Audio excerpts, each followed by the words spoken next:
Bonjour à tous. Est-il utile de prier?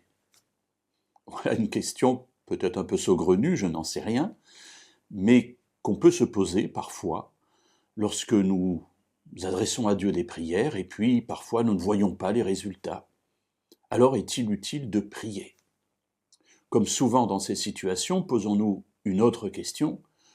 Que dirait, que ferait Jésus à notre place? Il se trouve qu'il y a un certain nombre de récits dans la parole de Dieu qui nous parlent de l'attitude de Jésus face à la prière. Voyons-en un aujourd'hui dans l'Évangile selon Marc au chapitre 1er et au verset 35. Vers le matin, pendant qu'il faisait encore très sombre, il se leva et sortit pour aller dans un lieu désert où il se mit à prier.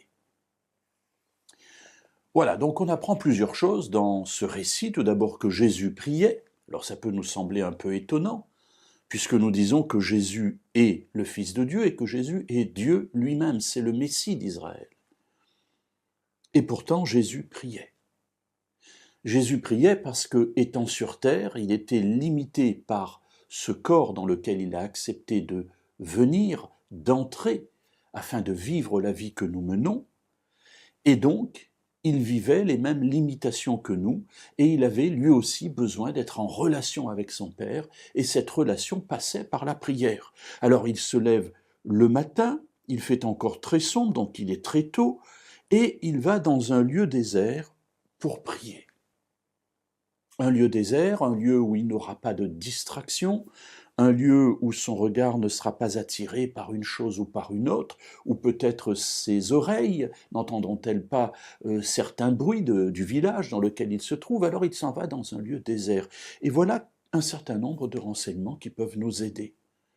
Prier à un horaire qui nous convient, prier où l'on est loin de toute distraction, bref, se mettre dans un endroit où l'on est calme, et là, pouvoir nous adresser à Dieu en priant. Voilà ces quelques renseignements que nous pouvons tirer de ce récit, et après tout, si c'était bon pour Jésus, cela doit être bon aussi pour nous, n'est-ce pas?